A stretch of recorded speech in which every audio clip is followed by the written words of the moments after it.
Good evening. Welcome and thank you for joining us for What's New on Campus. We are honored to have so many reunion attendees with us today. My name is Carrie Gemmer. I'm Bates class of 2007. I'm a leadership gifts officer in the advancement office at Bates, and I live in Portland with my husband, Craig, who's also a Bates grad, class of 2008, and our 3 children. Hopefully none of them join us for this event. We're thrilled to be joined today by several of my campus partners, Shelby Burgau, Pamela Wichroski, and Geoff Swift. And before I introduce each of them, I have just a few housekeeping items to share with you. So during this program, we ask that everybody remain muted unless you're asked to unmute, just so we don't have background noise. And I encourage everybody, if they can, to adjust their Zoom name to include your full name and your Bates class year, so you might be able to find some of your classmates and friends amongst the group. In order to do that, you can hover over your own video box that you'll see on your screen, and 3 dots at the top right of your video box will allow you to select rename and rename yourself. If you would prefer to view everyone, both panelists and attendees, you can change your screen to gallery view, and that is located in the top right of your Zoom screen. We will be recording today's session in case you're interested to revisit this presentation at another time or share with a classmate who might not have been able to join. And for those who may need it or wish to see, there's captioning available, which can be found in the navigation bar at the bottom of your Zoom screen. Following Geoff and Pam and Shelby's presentation, there will be time for questions from the audience. And you can feel welcome to use the chat feature throughout the program so that we can use those questions once it's time for question and answer. And when it is time for question and answer, feel free to add your question to the chat, or also raise your hand and we can call on you. I'll remind you when we get back to that moment in the event. And now I'm going to introduce our panelists and who will walk us through these recent and upcoming facilities projects that are taking place on campus. So Shelby Burgau is Capital Planning and Construction Project Manager. And since joining Bates in 2017, she's managed the Bates Communications Office renovation, the Alumni Gym lobby facelift. Behind me, you'll see the old Alumni Gymnasium, the basketball gym part, the Veterans Plaza project, and the second phase of the Gomes Chapel renovation, excuse me. Shelby's favorite space on campus are the stone benches at the puddle just behind Pettingill. Geoff Swift is our Vice President for Finance and Administration and the Treasurer. And Geoff joined Bates in 2014 after 10 years at Harvard, where he spent 5 years as a budget director for Harvard Business School before moving over to the law school as the Associate Dean for Finance and Chief Financial Officer.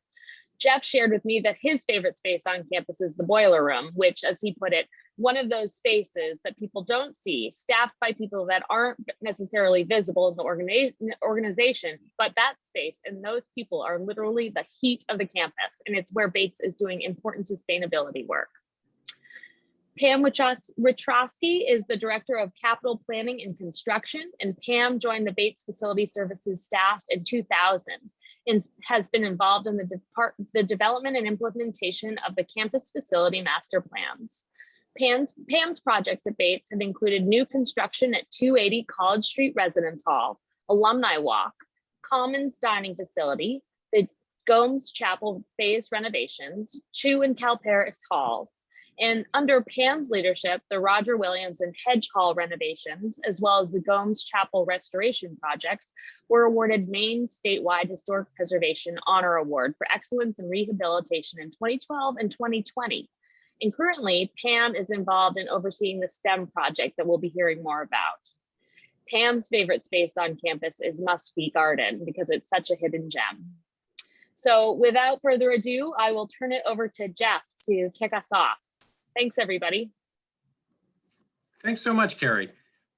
Shelby, Pam, and I are thrilled to be here with you tonight. It's such an exciting place on campus, and we're sharing our little parts of campus with you and the projects that have been busy and underway on campus. And so sometimes the virtual reunion actually gives us opportunities to do things we haven't done before. So we're thrilled to be here. This is a part of my role at Bates that I just love. It's a pleasure working with Pam and Shelby and watching them do these projects.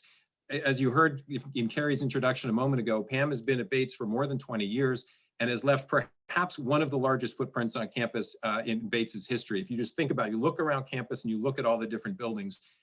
So I think it's a treat that you'll be able to see some of the work that's been going on recently, because there's been so much change on campus in the past while. So with that, let me hand it off to Shelby to talk a bit about the chapel and the Veterans Plaza. Awesome. Thanks, Geoff. I'm going to go ahead and share my screen, and I'm going to give it a second just to make sure it catches up with everyone. But I am Shelby Burgau, project manager in the Capital Planning and Construction Department, and I'm going to highlight the Gomes Chapel restoration and the new construction of the Veterans Plaza. Got a lot to cover, so I'm just going to jump right into it with the Peter J. Gomes Chapel, which was built in 1913 and currently serves Bates multi-faith chaplaincy, as well as a number of other events on campus. Through a number of studies over the year, it became obvious how much deterioration had occurred since it was built back in 1913 and how much it continued to deteriorate. Some examples where the granite masonry was shifting, bulging, and just generally beginning to fail, along with the mortar that was deteriorating. The cast stone window traceries, which are the detailed pieces around the stained glass that hold the stained glass in, those were beginning to shift and fail, which left the stained glass vulnerable to damage. And then previous to the first phase of the project, which occurred back in 2010, the roof was at the end of its useful life, and the four towers, which you can see two of here, were beginning to fail. The first phase of the project addressed the roofing and flashing restoration, and the four towers were restored as well. The second phase of the project, which is what I'm going to be focusing on, and was the project that was completed last summer, back in 2020, included full masonry repairs of the four exterior walls and buttresses. The buttresses is this portion of the building. The rebuild of the entry portico, which I'll highlight in the next slide, restoration of the stained glass units, new precast window traceries, which again is that decorative assembly that holds in the stained glass, new precast bandstones, which you'll see here along the bottom and top of the building, new precast steps and stainless steel railings. And we are actually also able to construct a new accessible restroom in the building, which is very important. This project is really best described through before and after pictures, which I'll go through in the next series of slides. So on the left-hand side here, you'll see the before afters of the portico. This portion of the building was completely rebuilt from the ground up, which was necessary due to the level of deterioration and structural vulnerability. You can see on the left the metal caps on the buttress and roof parapet. Those were installed to help prolong the life. Under these caps, the stone was completely crumbling. The open window traceries right here, we're beginning, the barbed wire at the end of the traceries were beginning to poke through because the tips were broken off, and the bandstones were completely deteriorating. The steps, as you can see here, were also beginning to fail. And on the right-hand side here, you can see the new portico, which also features these stainless steel railings. The next picture is a shot from the main doors looking out into the portico. So here you can see the tongue and groove dug for roof. And again, those nice stainless steel handrails that were installed. This is a close-up shot of one of the buttresses in one of the building facades. So as you can see here, the mortar between the granite stones was chipping away. The old mortar was completely repointed, and And as you can see on the right, it looks a heck of a lot better.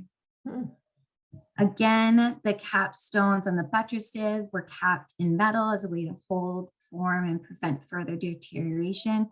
And as you can see on the right, the capstones were flashed appropriately and completely replaced. Here is a photo, again, before on the left and after on the right, of one of the pieces of the facade and one of the window assemblies. We left as many of the arched stones in place as possible around the window assembly, but the window traceries were completely reconstructed out of precast concrete.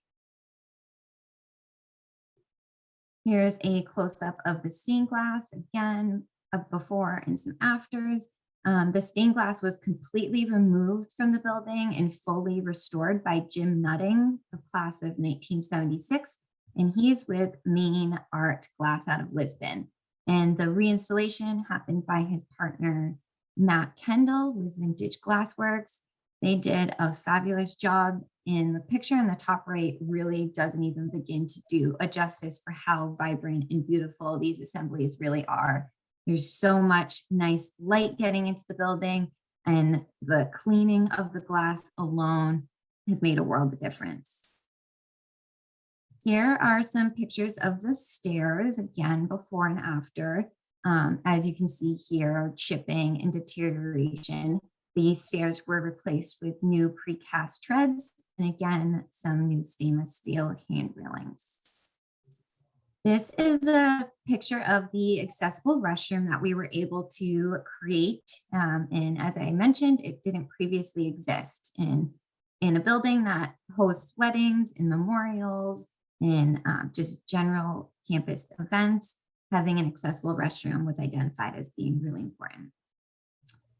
Next up, I'm going to highlight the Veterans Plaza project. I did want to mention, as indicated in Pam's intro, this is one of the projects that won the main preservation awards in 2020. So we're really proud of that. So here's the Veterans Plaza, and this project was also completed in 2020. The Veterans Plaza was designed with the goal of creating a space on campus to recognize the impact of war on living and express appreciation for the service and sacrifice of those involved or impacted on the Bates community.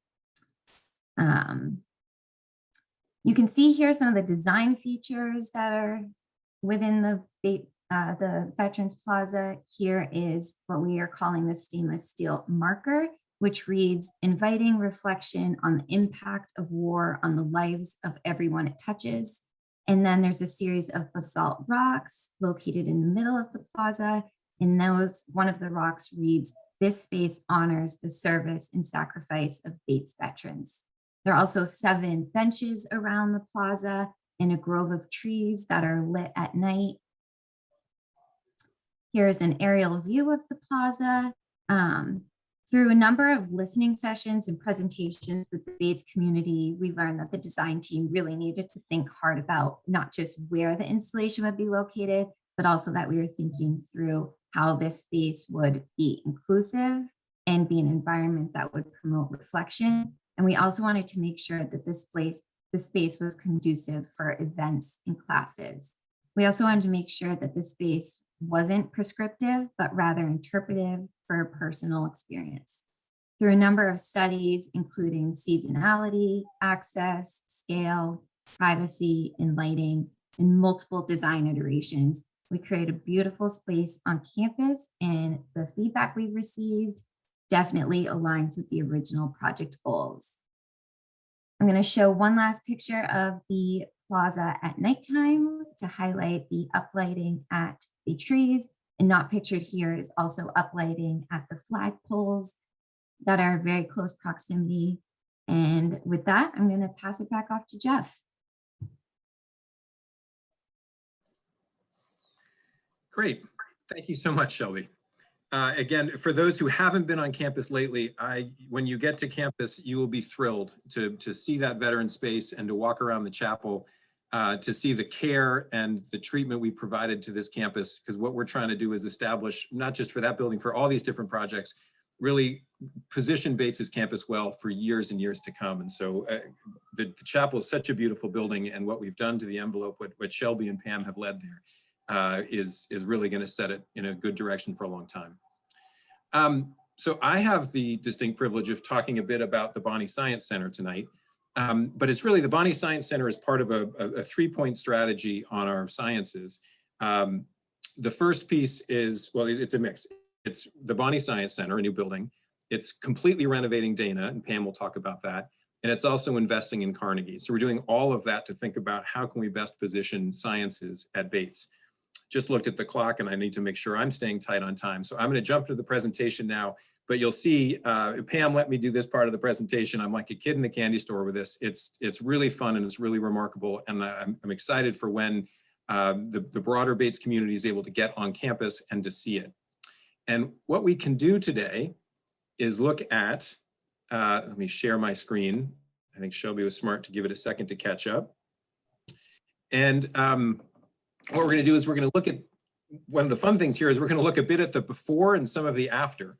And so what the image that's on the screen right now is what our architects thought, this is what it could look like. And this was several years ago. Again, this work is years in the making. This really started almost the day I showed up. We did the institutional research plan in fiscal 16 in 2015, 2016, which then led into work with these architects, Payette, which led into more specific science work before specific building work, and then construction the past 2 years. And so this is what we thought this might be some 36, 48 months ago. And this is what we see today. Now, this picture is a little different than what I just showed because we've got this beautiful lush campus that's really just blossoming with green. We got a little rain over the weekend, so there's so much green around. It's great. If I get a little closer to the building, you get the trees behind me now, you can see what it looks like. I'm going to use my mouse here that I hope people can see. There's a few really distinct architectural features on the building. The first is what we call the beacon. It's a big open student space. So inside on both the second floor and then set back on the third floor is a place where students can study, read, relax, and look out into the campus. I'll get back to that in just a moment. We've also got this very distinctive notch, which is the main stair in the building. We're taking to call the Monumental Stair because you walk in and it's just spectacular. And I'll show you some of those pictures in just a minute. But before I go too deep into more pictures, let me make sure we're all oriented as to what this is. This is largely a chemistry building. We're moving all of Dana basically into this building for the current. Some chemistry will return to Dana. You'll hear about that in a moment. But added to the chemistry piece, we're adding biology and neuroscience. So it's truly an interdisciplinary science building. The fact that we'd be bringing an interdisciplinary science building online right after a pandemic, but we think about the real importance of the work that will happen inside of this building when it opens later this summer into the fall. Let me go back to some more of these, the before, so to speak. Let's give it a second here. I think, has my PowerPoint frozen up on the size of the file? I am going to jump out for just a second. Give me just a moment and see if I can get PowerPoint to come back for me. Bear with me just a moment.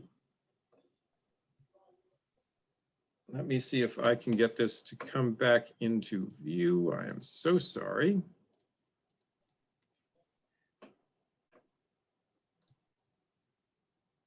Give me just one more moment. Okay, I'm going to pivot to a different topic for a moment while I get my computer squared away because it doesn't seem to be participating with me. In the question, there's a question about land, and there's a specific question about how do we think about land, and we did have to take down some wood frame houses for Bonney to be built. And that was, in some ways, I think it's the necessary change in campus that we take down some of our older buildings to make sure we're best positioned going forward. So I don't have the question up in front of me, so forgive me, I blanked on the name. So we own a fair amount of what I call the campus, college, Vale, and Central precinct, which is to say we own most of the properties that are bounded by those. We don't own them all. And so if you think about from campus down to Vale, there's a fair amount of space there. And so I think while most of those buildings are used for rentals and other purposes in the near time, that may give us some room for expansion looking forward. I don't know if that answered the fullness of that question, but I'm hoping it did. So, excellent question. Where is the Bonney Science Center located? I am sorry to have jumped right in without talking more about that. So the Bonney Science Center is located between Nichols and Bardwell on Campus Ave. So it's directly across from Carnegie. Let me get back into my presentation here. So in this image, this is Chew, which is a new dormitory that's situated on Bardwell and campus. And this is the corner of Carnegie, right at the edge of the historic quad. Carrie, can you give me a thumbs up that you can see the image? Yes, it looks great. Thank you. Okay, so we were at that image. So now we're going to go the next image. So this is what the architect envisioned the building would look like, with Chase on the left and Carnegie on the right, looking across Campus Avenue. And lo and behold, what we see is going to be pretty similar to what the architects dreamed up. And here again, you see that monumental stair with a bit of a funky stair happening inside that notch that takes you up and through the building. And now moving to the sidewalk on Campus Avenue, you've got Chew, which is one of the new buildings that Pam oversaw a couple of years ago, looking down Campus Ave towards the President's house with Bonney in front of us. And lo and behold, today, that's what it looks like.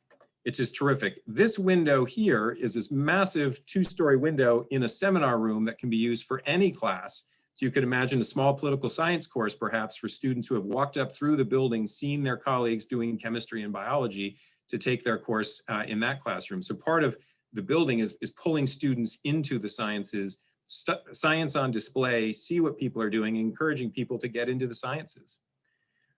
There's both student space and faculty space. This is an image of a shared research, research lab. So this is a research space for 3 separate faculty, and that's what it was envisioned to be. And this is what it was yesterday morning.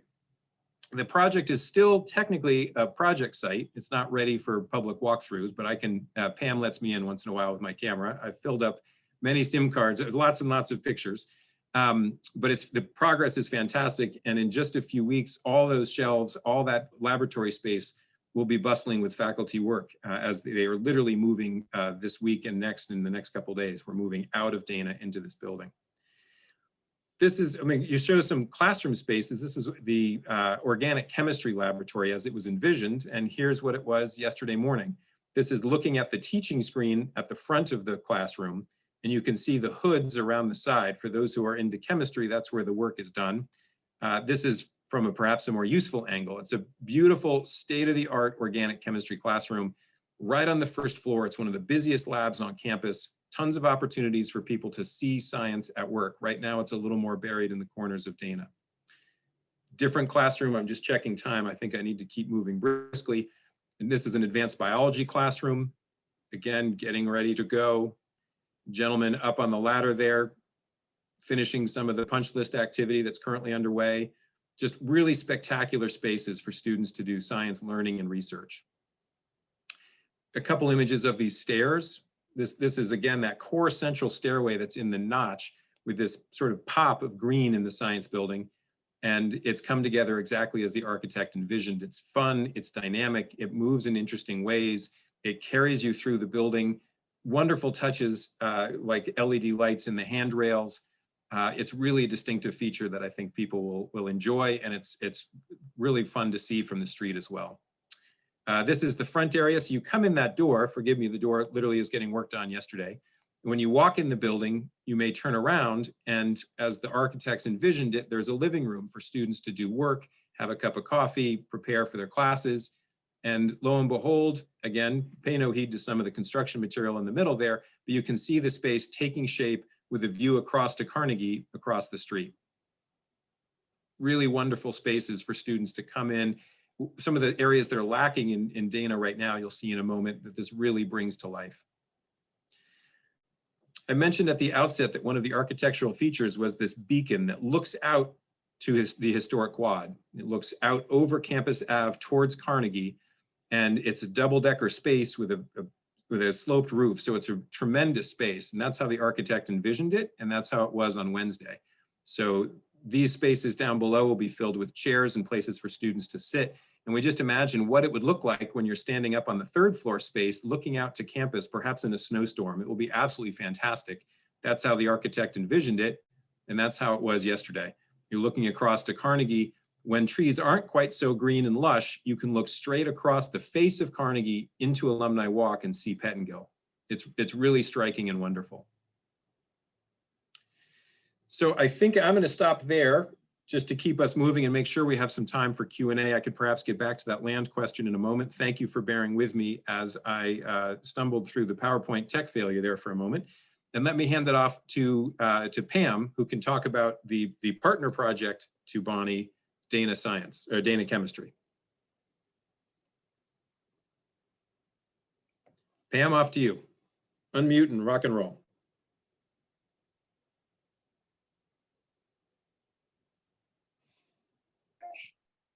Pam, I think you're still muted. There we go. Sorry about that. Good. Okay, great. And here we go.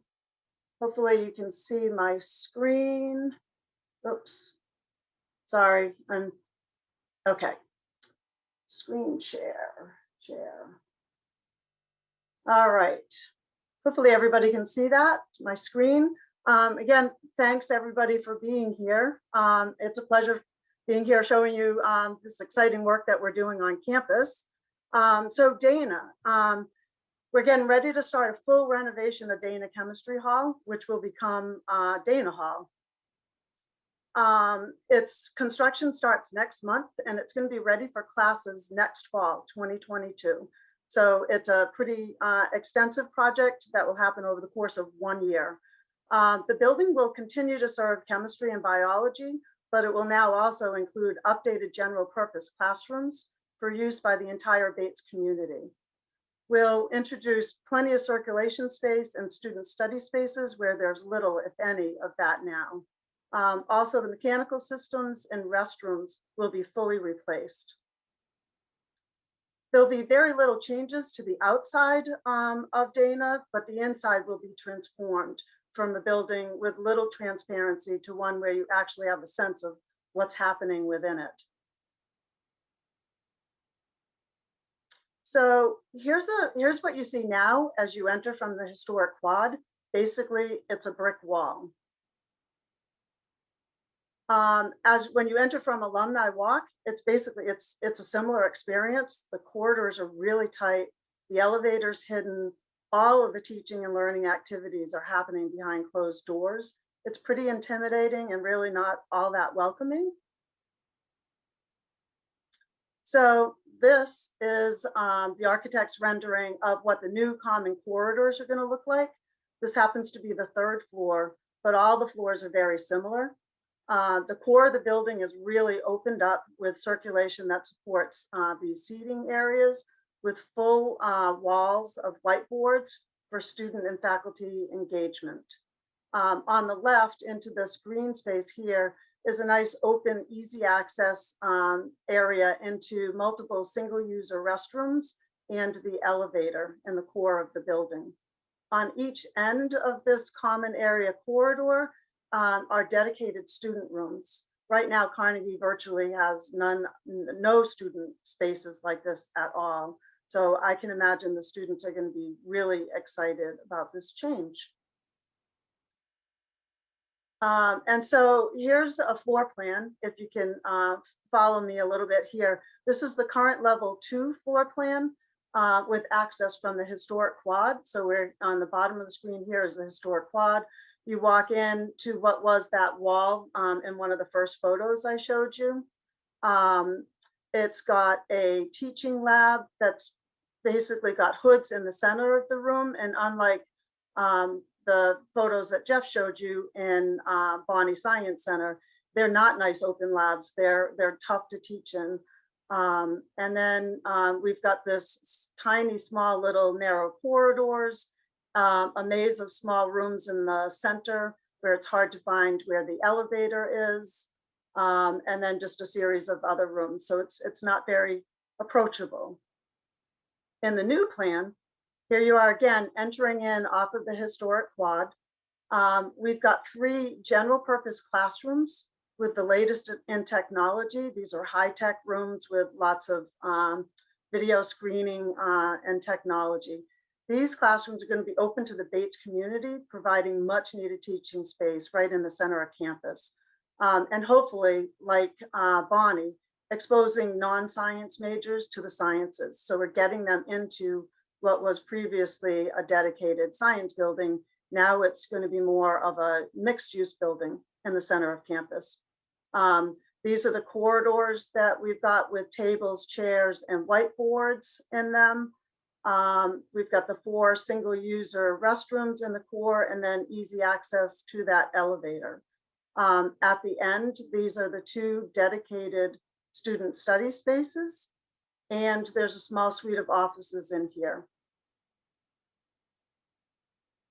Now, if you go back down to level 1 at the alumni walk level, so you're entering here from alumni walk, it was formerly a very small vestibule that leads you to a mix of some offices, a research lab, and then you work your way into what is the center of the building with these really tight corridors. There's a maze of just small rooms. There's the large tiered classroom over here and a research lab. This one does have the hoods around the periphery, so it's not a bad research lab or teaching lab. And then back in this area are where the chemicals were stored when it was full-fledged chemistry building. Now that we're changing its use, that area is not needed for chemical storage. So on this photo right here, there's a red panel in the side of the building. This was actually a blowout panel for that chemical storage room. Since it's no longer needed in the renovation, we're going to open it up with a large new window. So that's one of the big differences you'll see on the outside of Dana. Not many other big changes on the outside. And then if you go in the new floor, again, coming off of Alumni Walk, the first floor vestibule opens up to this large open student living room for the building. It functions as a study space, and it will have that large window looking back over to Alumni Walk. Again, the circulation space here in the yellow is greatly improved with lots of open space, seating, whiteboards for student faculty engagement.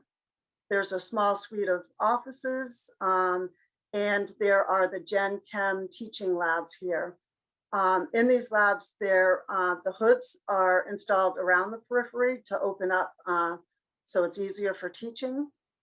And another good thing about this is these hoods are filtered hoods. They're going to be great energy savers for the campus, meeting some of our sustainability goals, as they won't require 100% outside air for circulation with the filtered hoods. This shot here is the architect's rendering of that living room when you enter in the first floor off of Alumni Walk. This is the window at the end, which will actually go all the way down to the floor. That was the former chemical blowout panel. And so we'll get some great indoor, outdoor daylight into that space. There's, again, just like in the corridors, there's a mix of seating, a lot of whiteboards into that space.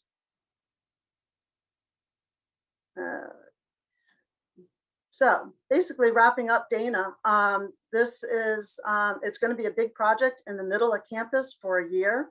But in the end, we will have a very new, improved major overhaul that will benefit lots of folks on campus. So what else have we been up to? We've got a series of photos here. I don't have the before and afters like we did for the chapel, but we've been doing a lot of other smaller projects. This particular one happens to be a project that Shelby worked on. Again, one of her first projects as she joined Bates. It was a very utilitarian space and alumni gym. It's the vestibule there. It just didn't do justice in celebrating the sports at Bates. So now we have this awesome enclosed glass trophy case that surrounds the entrance to the athletics director's office. On the opposite side of the room, we have this nice little seating area. It's got a multi-screened audio-visual wall that the coaches use when they meet with potential students. And there's just generally improved, better lighting in the space. And one thing of interest is this little table here in the front was actually constructed with salvaged wood from the bleachers that we took out of Alumni Gym. So on the other side of the wall, here's the new Alumni Gym with the new floor. It really is what it was about. We installed new maple flooring and new bleachers within the space. So it's still got the same vibe, but it's got a much improved playing court and accessible bleacher seating. Another project of interest is here. We're on Ladd Plaza in between Quorum and Ladd.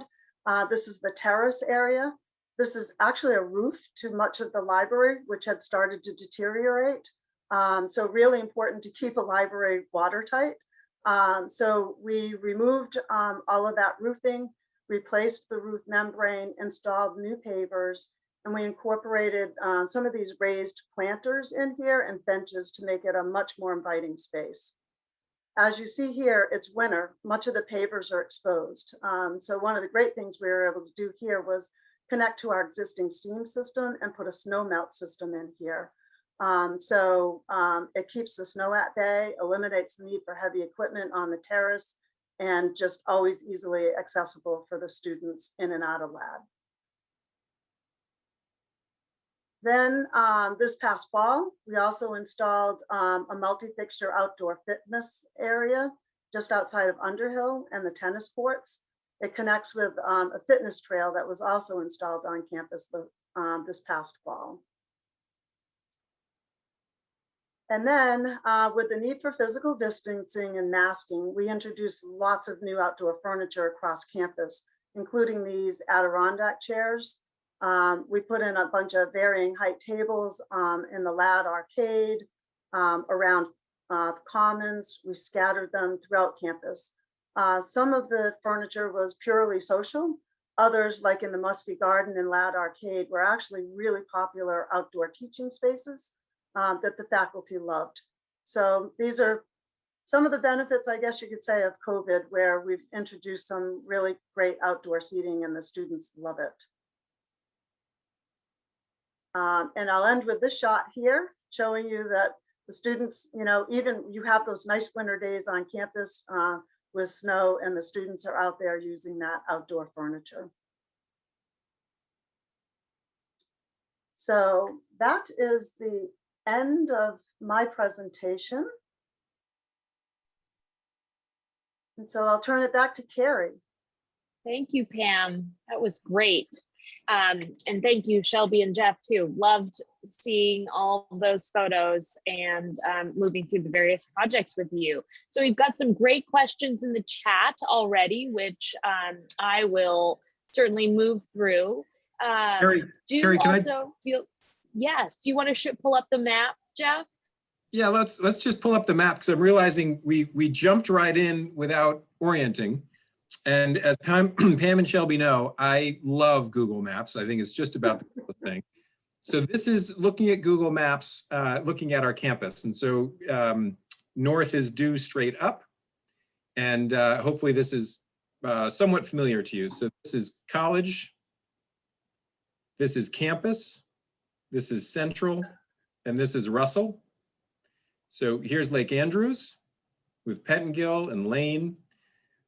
Here is Commons, spectacular facility that Pam led in 2008, if my memory serves me right, which is immediately adjacent to Alumni Gym, which has the beautiful new floor next to Shelby, which is connected to the Gray Cage, which is actually getting a new floor this summer.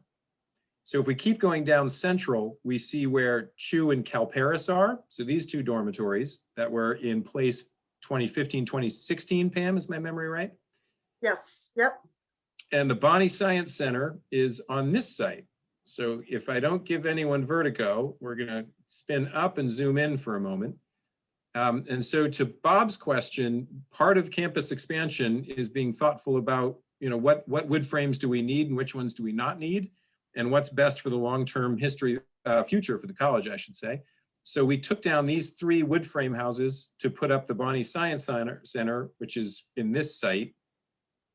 And it looks over, there's a parking lot and whatnot behind it. Lewiston doesn't get a regular satellite update with Google Maps, so it may be a few more months before the Bonney Science Center is there, but you'll see it soon enough. There was another question about where the Veterans Plaza is. So again, the map doesn't update quite yet, but the Veterans Plaza is right here.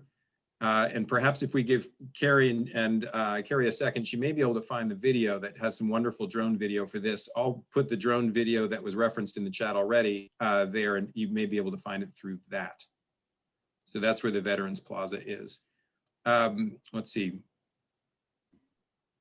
And then so to Bob's point and to Bob's question, in terms of expansion, we don't own everything in this precinct, but we own a fair amount of it. So that'll happen over time.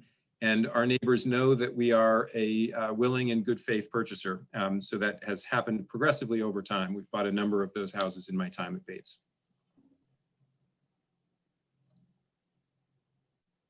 Thank you, Geoff. I will move through some of the other questions in the chat. If anybody would like to ask a question and come off mute, please feel free to raise your hand and I will call on you. As somebody answers this first question, I will look for that drone video on Facebook and post that in the chat as well. So Bob also asked, Bob Muldoon, class of 81, why not add a glassy beacon type element to Dana as done with Roger, Bill, and Hedge? Pam, do you want to take that, or is that? Sure, Jeff? I can take that.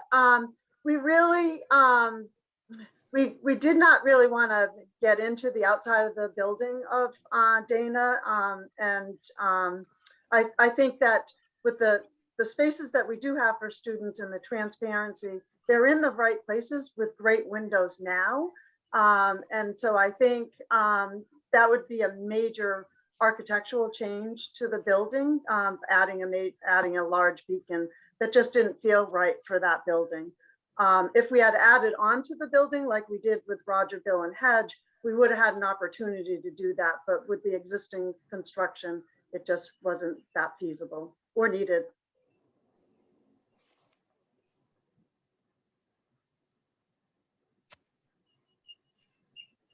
Thanks, Pam. I see that the drone video is now in the chat. Thank you, Steph. Does anybody else have any questions?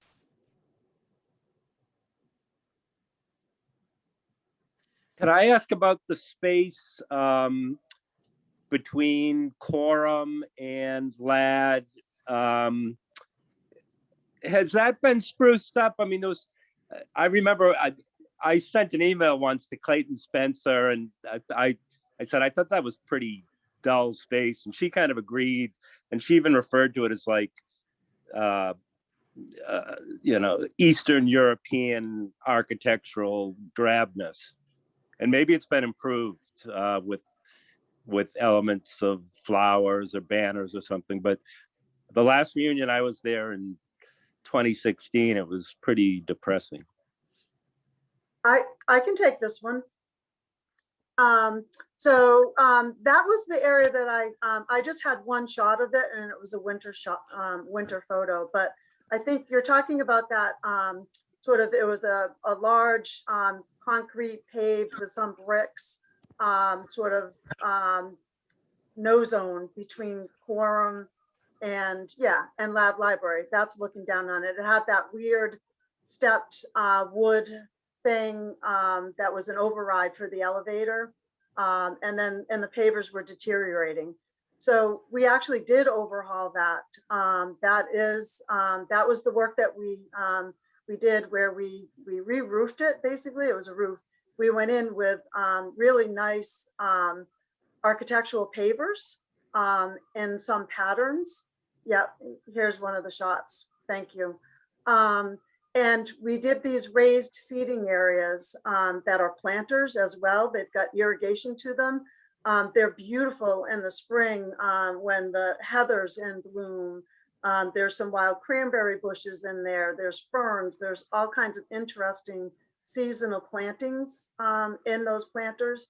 And the way they were organized on that space is they actually create a space to have an outdoor class. And they also create areas where you can just go sit with your back up against a raised planter because they're all different heights. And we scattered that across the whole terrace. And then with the outdoor furniture, we added more loose furniture in that area. We cleaned up the bike rack, moved that around the corner, and there have been banners hung there from time to time, but it definitely feels much nicer than it did before. Thanks, Pam. Javier in the class of 2016 is wondering if the physics department is getting any of the freed space in Carnegie. We have not fully, determined yet exactly what the reorganization is in Carnegie. Yeah, we've worked with faculty. We've developed a long list of wants and needs. And as we complete the Dana renovation over the next year, we'll start again to re-engage in faculty and determine, what's changed since the study, and continue with renovations, which we've been picking away at over the last few years, and will continue for another few years. And what went into Bonney and why we're renovating Dana was part of the general study we did with Payette. And Payette is both the architect and the group that we worked with on the planning piece to understand both what spaces needed the most improvement, what spaces were best positioned for future use once they received attention. And that's how we determined that the best things to put into Bonney were some of those chemistry labs that were particularly lacking, some of the biology labs that would partner well with those chemistry facilities. We're taking the vivarium, which is a fancy word for where you put fish and animals that you study. We're putting the vivarium into Bonney, and it was really a subpar vivarium for the scientists in the crowd. That was on the 5th floor of Bonney. So I'm sorry, of Carnegie. Sorry, the vivarium was in Carnegie, and we've moved that. So some of the most energy intensive and some of the research systems that required the most of building systems were put into the new building. And part of the study we had from several years ago was the physics space wasn't lacking as much as the places that were lacking in the biology and chemistry area. So that's really what drove what was improved there. Thank you. And getting into athletics a bit, Geoff, could you talk to the grass playing field projects and whether that was started and completed? Yeah, so I guess this last year has been a year of a blur. So I would have said this was last year, but I think suddenly this was 2 summers ago. In 2019, through the generous support of one of our alum, we redid the grass field next to Russell. So the soccer field, the pitch, if you will, was fully resawed, completely re-put that in. So that has been completed, and that was done by August of 2019. And because there's too many projects to list that Pam has her fingerprints on the Bates campus, don't forget also the Boathouse, which was built in 2016, which is a spectacular building up in Green, which is where the Bates rowing teams have been training. And boy, pairing a wonderful facility with a great coach and students that are doing a wonderful job, and we keep winning national championships. So that's a little bit of everything coming together just right. On your next in-person reunion, sometimes I think the Outing Club does a canoe paddle. Highly recommend you get out there. It's a spectacular facility. It's a beautiful spot. The river is magnificent, and yeah, it's worth the whatever it is, 10-15 minute drive up from campus. Absolutely. Looks like we've got another question from Chip Simplicio. We heard that there are locker rooms in Merrill being updated this summer. Can you talk about that, Geoff? Or anybody, and then Pam will clean me up, I suspect. I think at this point, we're not fixing the ones in Merrill. What's getting particular attention is Underhill. We're getting a whole bunch of attention to Underhill this summer, partly based on being opportunistic. So this past year, Underhill was a COVID testing center. It's one of the remarkable moments of this past year. So the ice never went in. We used that space to test our students, which was what allowed us to bring students back. And when we did that, we needed to clear out the Davis Fitness Center. And having cleared everything out, that was a moment to renovate the Davis Fitness Center, refresh it, repaint it, graphics and whatnot. And we're bringing in some new equipment. So the Davis Fitness Center will get a really nice reset. So couple that with a mix of both college finances, but also with some generous fundraising. We're replacing some of the locker rooms, I think all the locker rooms that are underneath the Davis Fitness Center in Underhill. So it's a set of locker rooms with new lockers, flooring, officials rooms and whatnot. So it's a bunch of attention into Underhill. And from that, we'll then pivot into Merrill. Pam, did I get most of that right? Perfect. You did, Jeff.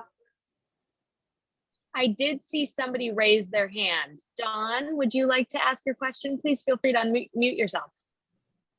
I would like to ask a question. I wasn't sure how to write it, so this is easy to do. I am working with the class of 1972 on our yearbook to come out in the spring of 22. One of the sections we'd like to have is as concise, not too complicated list of what campus is like between 72 and 2022. It's remarkably different for those of us who haven't been there in 50 years or 30 years or whatever.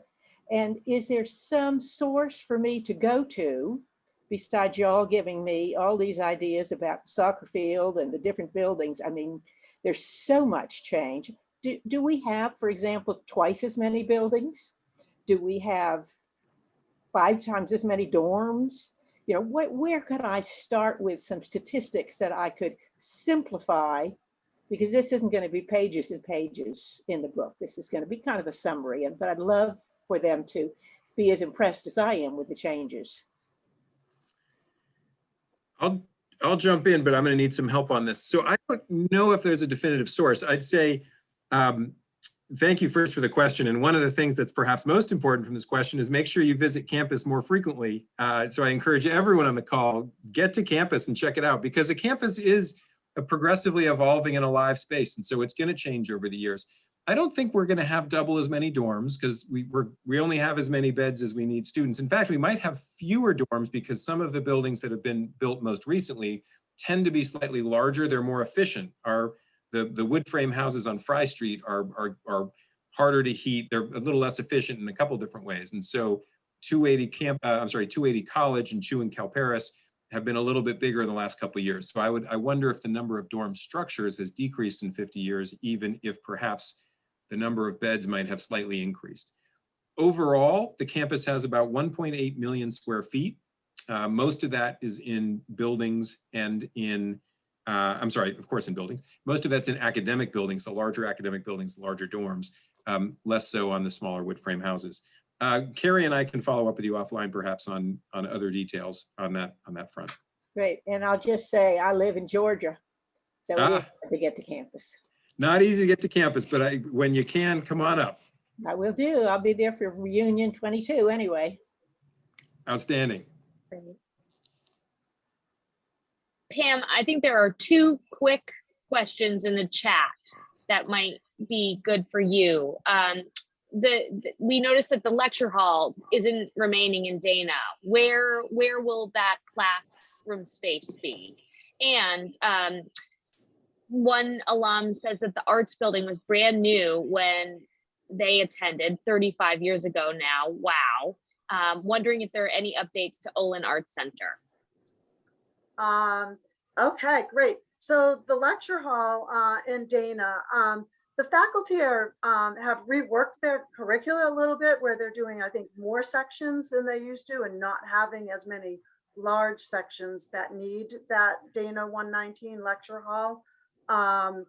And so it really, the space was generally becoming more and more underutilized. We do have a lecture hall that's in Carnegie that will remain, that will handle that. And then by introducing a lot of technology into these classrooms, we're actually, we don't see the need for as many large classrooms. So we're not recreating it. We're sort of reorganizing how we teach and distribute it amongst existing lecture halls. And then as far as the arts building, brand new, yes. So we're actually in the middle now of doing a major mechanical upgrade to the building and to the museum and the arts area. We continue to maintain it over time. I mean, it's gotten new carpeting in different places and throughout, signage, lighting upgrades. We're constantly, updating technology in the concert hall. So there's not any real big major overhaul. I mean, we've replaced a lot of the windows, so it definitely gets attention when it's needed, just to maintain the great building that it is. Great, thank you, Pam. I think we have time for one more question. It looks like Bob Muldoon has his hand raised. Bob, would you like to ask your question, please? Yeah, I'm just wondering if Bates wanted additional athletic fields or more green space. It just seems to me, and Mr. Swift, talked about some of the houses Bates owns behind Bonney, I guess, and maybe the footprint can be increased. But what about just more fields, like for softball, for recreational stuff? Quick point. In one of the talks on the history of Bates, they said that Bates had the opportunity in the 30s and 40s to buy land north of the campus, $100 an acre, and Mr. Hiss said they could have got land all the way up to Augusta, but that was kind of tragically missed. But is it fair to regard Bates as sort of locked in and really having to go to Herculean efforts to increase its footprint? Like adding athletic fields would be really difficult. I mean, we did add the stuff in green, and the squash thing is now off campus, but is it possible to just get more green space? I can take that. I mean, as I've been involved in the campus's master plan, 2004, we did an update in 2010. The land that Geoff described south of Campus Avenue out to Vail, in our master plan, we actually show new athletic fields in that area. So the master plan certainly contemplates adding open space, rec fields, athletic fields, as well as building structures. So I wouldn't say that we're landlocked at all. I also would say we've paid particular attention to growth to the north across Russell Street, and felt that with the widening of Russell and the traffic there, that wasn't a good direction to go. So we've continued to focus heading south.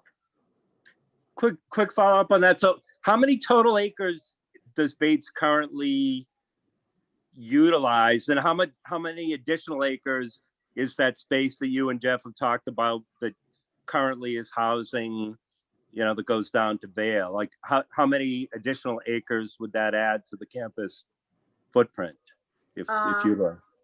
Yeah, Geoff's better with numbers, I think, than I am. I don't know that I know. I know we're at like 133 acres total, but that includes a fair amount of that area south of Vail. As we continue to purchase it, we could be higher than that now. Yeah, Pam says she's not good with numbers. She's excellent with them, of course. The campus is 133 acres, excluding Bates Morse Mountain. That doesn't include the squash centers. The squash is a couple miles from campus. And I would say, while that's serving us well and it's important for a wonderful team, I don't think the model of pushing things far from campus is a great thing. We'd rather have them close to campus. I'll just guess that the area south of Vail is, I don't know, 10 to 20 acres tops, just as a rough rule of thumb. I mean, I think to your point, what I can commit to you as one of your fiduciaries for this wonderful college is I want to be opportunistic and smart about what we purchase. We do get people from Lewiston saying, hey, do you want to buy my house? And if it's 4 blocks away and has no strategic value, I'd need to decline. We can't be everybody's buyer. But we absolutely want to be smart when something comes up, certainly that's contiguous. We want to be very smart about that, and want to have that long view. Because I look at, one of the things I like about that Google Maps view is you kind of go out a little bit, and what campus might have been 50, 100 years ago was a much smaller, tighter, but it's going to grow over time. And so I think we need to have that long view. You know, buying large amounts of properties and land does come with resources, and so we've got to figure out how to put all that stuff together. But we want to be smart and prudent fiduciaries as we look at how do you create more space. We'd love more fields. But as Pam pointed out, Russell Street on the north there is a very busy thoroughfare, and I would never want it. First, the zoning prevents it really, so it's set aside the city issues.